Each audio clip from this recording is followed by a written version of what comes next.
What is up, everyone, and welcome back to another video. And in today's video, we are reacting to a video. Now, this just came up, and I was just like, what? This don't seem real, but I want to react to it, man.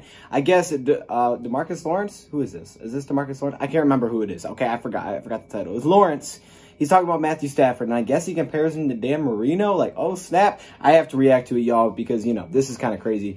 And, you know what I mean? I'm a big Stafford fan, so I'm just curious to see what he says, man. I'm just excited for this one. So, let's keep the optimism and positivity vibes going, and let's react to this video. Let's get it started. Back Matthew Stafford joining us today to discuss the Lions franchise passer is... I said DeMarcus Lawrence. I'm going to hold the L. Okay, this is... Lawrence Jackson. I'm sorry. Okay, Lawrence Jackson. Former Lion Lawrence Jackson.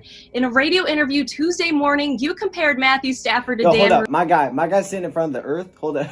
I mean, hey, I can rock with it, though. You know what? Nah, that's cool. Marino, that is quite the comparison. Tell us your thoughts on Stafford and what similarities you see in him to Dan Marino. Okay, Lawrence. Well, first off, when you look at him as a passer and just the nature of the game and the purity of the throwing motion, right? You had guys like Brett Favre, who is a pure passer. You have a Patrick Mahomes, who's a pure passer. Yeah, I'll say this. I've been watching a lot of NFL recently. And Mahomes, one thing I think is really cool with Mahomes is, like, not trying to, like, hype him up or nothing, because obviously I like Stafford more. But Mahomes, like, one thing I think is really cool is, like, effortlessly he can be pretty darn accurate. So I think that's kind of cool. You kind of just can flick it out there. And he's pretty accurate. And I see a lot of that with Stafford, too. But that's what I see a lot from Mahomes. You know, it's pretty cool. So I'm like, oh, that's kind of interesting.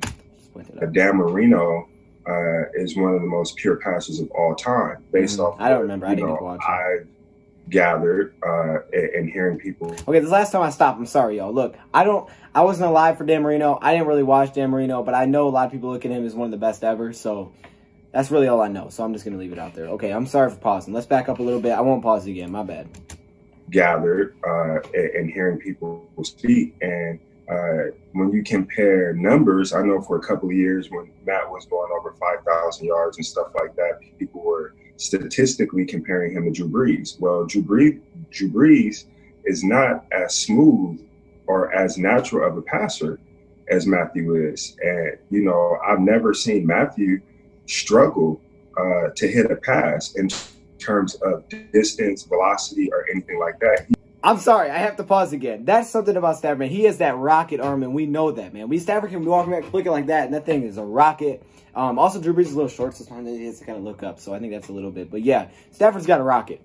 He has complete command over that football on the football field and being able to get it where he wants. And I think that, you know, he also reminds me of, like, he has Brett Favre's personality, but when I look at the visual aspect of his game, and when I think about just career trajectory and how it's unfortunate that a guy like Dan Marino, who's so incredibly, you know, gifted and talented, everything that he's done for the NFL, and for people to not put him on the pantheon of great quarterbacks since he didn't win the Super Bowl. I mean, he lost to a Ronnie Lott-led defense. I mean, you know, that's a tall feat. That doesn't mean that Marino is, you know, not a Super Bowl quarterback. And I think that people need to put more respect on, you know, Dan's name for sure, but also, you know, just with Stafford, you know, I'm a big believer in the media kind of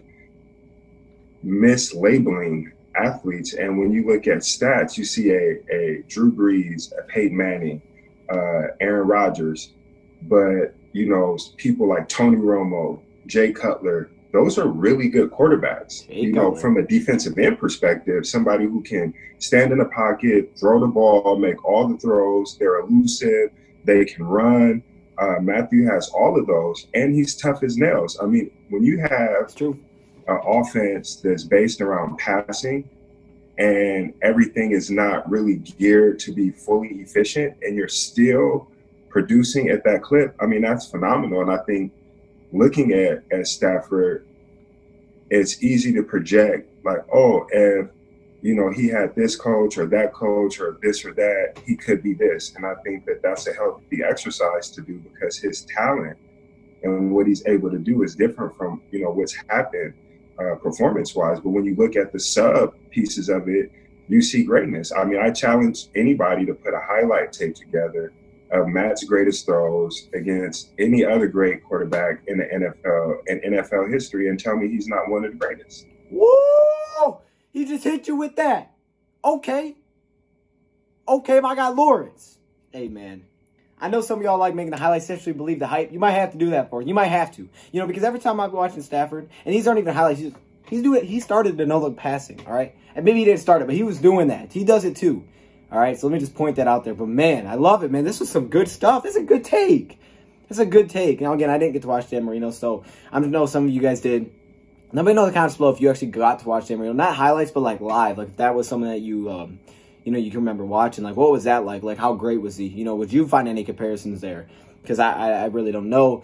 But I like what he said. You know, I think he had a lot of really good points. And Jay Cutler, to me, I thought was funny. Because Jay Cutler, to me, always looks like he was tired. Like, like, my guy always looked like he was half asleep. Like he just went to a party or something. My boy looked like this. I was like, oh my God. Like, someone help him up. My man's about to fall over. Anyways, I love this. This is good stuff, man. I love bringing you guys this positive energy, this good vibes, the good news. Everybody, you know, that likes to, you know, put respect on Matthew Stafford and the Lions' name. I love it. So that's what I try to bring to the table, man. You guys know this is an optimistic, positive channel. And I'll bring the bad when it's there. But I also love, you know, finding good just to kind of brighten your day, you know. So it brightens my day. Hopefully it does yours, at least from a Lions side of things. And hopefully overall, man, hope you guys have a great day. I don't know why we got to get in having a good day, but it's hot outside, so go outside, you know. I got to cut the grass. I'm going to end the video here, y'all. Thank you for watching. What do you guys think about this? And I'm out.